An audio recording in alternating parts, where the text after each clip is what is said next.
Propriedades operatórias. Nós temos aqui 4 propriedades operatórias. A primeira é chamada de logaritmo do produto. O que seria isso? É quando você perceber que no logaritmando há uma multiplicação. Olha, de 2 ou mais fatores. Aqui eu tenho apenas 2 fatores, multiplicando, que é B e C. Então, nós estamos diante do logaritmo de B vezes C na base A. Então, o procedimento aqui é muito simples. Se você vê que há uma multiplicação aqui no logaritmando, você separa somando, conservando a base para cada fator. Então, vai ficar assim, ó. Log de B vezes C na base A é a mesma coisa que log de B na base A. Aí essa multiplicação vira mais, agora log de C na mesma base que é A. Então, perceba que houve um desmembramento. Ó. Então, se está multiplicando, separa somando, conservando a mesma base. Um detalhe importante é que você pode fazer a ida dessa propriedade, como também você pode fazer a volta desta propriedade. Perfeito? Bom, agora vamos falar do logaritmo do quociente. Logaritmo de B sobre C na base A. Perceba agora que no logaritmando há uma razão, ou seja, uma divisão, ou seja, um quociente entre 2 fatores, ó, B e C. Então, quando está dividindo, você separa subtraindo, conservando a base do logaritmo. Então, vai ficar assim, ó, logaritmo de B na base A, como é uma divisão, vai se transformar em subtração, ó, menos, agora logaritmo de quem? Do C, conservando a mesma base, que no caso é A. Então, perceba que se está dividindo, separa subtraindo, conservando a base. É o mesmo procedimento. Se você pode fazer a ida desta propriedade, também você pode fazer a volta. E às vezes a volta ela é mais usada do que a ida. Agora vamos falar do logaritmo da potência. Quando você perceber que no logaritmando você tem uma potência, em que o logaritmando, a base do logaritmando, que é B, é igual à base do logaritmo, que é A, quando for, na verdade, diferente, o que você vai fazer? Você vai pegar esse expoente aqui do logaritmando e passar para a frente do log multiplicando. Esse é o processo que você vai fazer. Então, neste caso, esse n passa lá para frente, multiplicando, então vai ficar n vezes, agora você repete o resto, logaritmo de B, conservando a base que é A. Tudo bem aí? Vamos fazer um exemplo. Se nós tivermos assim, a seguinte situação, logaritmo de 8 na base 5. Para resolver esse logaritmo, nós poderíamos fazer o seguinte, pegar esse 8 e decompor. Todo mundo sabe que 8 é a mesma coisa que 2 elevado ao cubo, certo ou não? E aqui você conserva a base, que é 5. Então, perceba que aqui, esse expoente, que no caso é o 3, ele vai passar para a frente do log multiplicando, porque nós estamos aplicando o logaritmo da potência. Então, isso vai ser igual a 3 vezes o logaritmo de 2 na base 5. Perfeito? Está aí uma situação que você pode utilizar o logaritmo da potência. Muito bem. Aqui agora nós temos o logaritmo da radiciação. É quando o logaritmando for um radical. Então, perceba que aqui você tem um conjunto que é formado pela raiz, o índice, o radicando, que é o B, e o m, que é o expoente do radicando. É importante você saber o nome desses elementos. Existe uma propriedade nos radicais que você pode transformar todo radical em uma potência de expoente racional. O que seria isso? Vou fazer aqui um exemplo.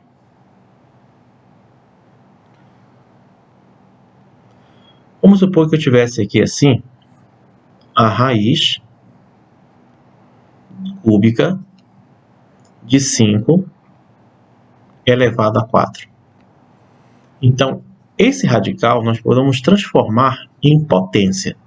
Como? Você pega a base aqui do radicando, que no caso é o 5.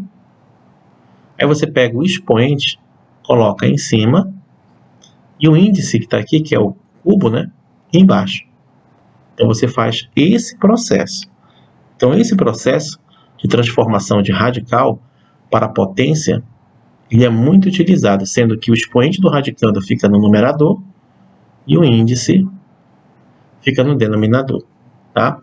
Então, generalizando, vamos dizer o seguinte: se nós tivermos a raiz de n de a elevado a n.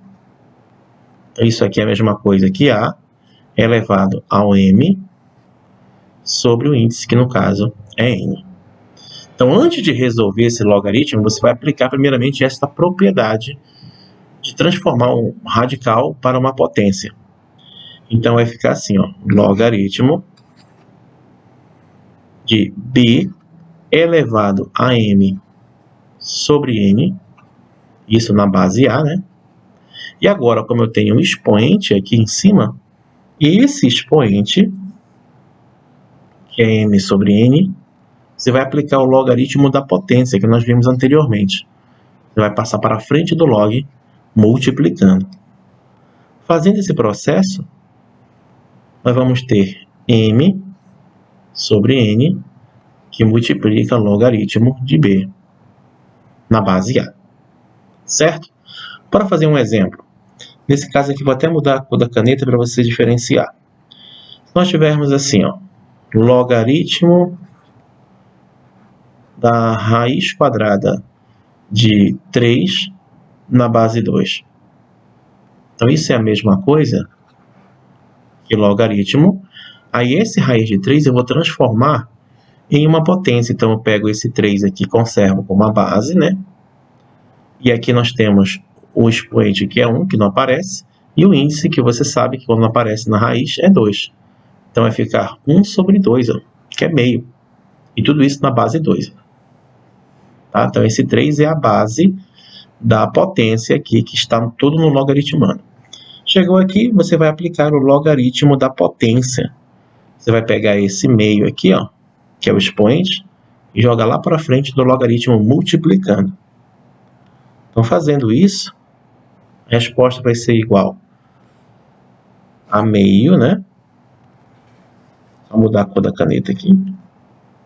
A meio vezes o logaritmo de 3 na base 2. Pronto. Aí, bem tranquilo, né? Essas propriedadezinhas. Vamos usar bastante a partir de agora. Vamos ver um exemplo para a gente reforçar essas propriedades operatórias. Olha esse exemplo 1. O valor da expressão log de k vezes y elevado à quarta sobre a raiz cúbica de x, isso na base 2. Para que o log de k na base 2 seja 10, log de y na base 2 seja 5 e o log de x na base 2 seja 3, quanto é que vale o valor dessa expressão? Então, perceba que no logaritmando, né, dessa expressão, nós temos divisão, multiplicação, potência, radical. Então, nós temos aqui uma série de propriedades que nós podemos aplicar. A pergunta é, por qual delas nós vamos começar? Se eu tenho várias aqui situações, multiplicação, divisão, potência e radicais, comece pela divisão. Então, você pega a divisão, você desmembra. Você lembra o logaritmo do quociente? Se estar dividindo, você separa subtraindo. Então, bora pegar aqui uma outra cor mais forte. Então, vai ficar logaritmo. Ajeitar aqui. Logaritmo. Aí, quem está no numerador? Aqui em cima, no numerador, eu tenho esse k vezes y elevado à quarta, que eu vou colocar dentro do parêntese. K, y elevado à quarta, isso conservando a base, que no caso é 2. Aí essa divisão, como eu falei, se transforma em subtração. Ó, menos, agora log de quem? Do denominador. Quem é o denominador? É esse radical. Raiz cúbica de x. Tá? Bom, chegou aqui, você pode perceber que você está diante de uma multiplicação. Ó. Então, se aqui está multiplicando, nós podemos separar somando, isso conservando a base, que no caso é 2. Então, vai ficar logaritmo de quem? De k na base 2. Aí esse vezes transforma em mais. Agora fica logaritmo de quem? De y elevado à quarta, conservando a base, ó, que é 2. Agora aqui, menos, né? E aí você está diante do logaritmo da radiciação. Ó. Então, o que você faz? Vai ficar logaritmo. Aí esse radical se transforma em potência. Então, vai ficar como? X elevado. Quem é o expoente do x que não aparece? É 1. E o índice é 3. Então, vai ficar 1/3. E isso conservando a base, que eu tinha até colocado aqui. Esquecido de colocar, que é 2. Ó. Tudo bem? Então, vamos lá. O que nós vamos fazer agora? Nós vamos aplicar o logaritmo da potência. Esse 4 que está aqui como expoente, ó, do y, ele vai passar para frente do log multiplicando. É a mesma coisa que você vai fazer com esse 1/3. Ó. Ele vai passar para frente multiplicando. Logo, esse k, esse log de k na base 2, nós podemos logo substituir o seu valor. Ele disse que o log de k na base 2 é quanto, pessoal? 10. Então, podemos substituir logo aqui o 10. Mais, aí o 4 vai para frente multiplicando, então fica 4 vezes. Aí vamos repetir por enquanto. O log de y na base 2, menos, aí esse 1/3 vai para frente multiplicando, ó, então vai ficar 1/3 vezes o logaritmo de x na base 2. Tá? Então isso vai ser igual a 10 mais 4 vezes o log de y na base 2, ele deu para a gente, ó. Log de y na base 2 é 5. Então, fica 4 vezes 5. Menos 1/3 do logaritmo de x na base 2, que também me deu. Ó, log de x na base 2, que é 3. Agora é só você fazer continha. Então, vamos lá. Aqui eu vou repetir o 10. Não pode somar esse 10 com esse 4, porque o 4 está multiplicando com 5. Então, primeiro você faz a multiplicação. 4 vezes 5 vai ficar 20. Tá? Aí aqui menos, aí aqui 1/3 vezes 3, ó, você corta 3 com 3, resposta dá 1. Logo, nossa continha vai ser igual a quanto? A 29. Porque 10 com mais 20 dá 30, menos 1, 29. Então, o valor de toda essa expressão dá 29, resposta correta, letra D de dado. Tranquilo, pessoal?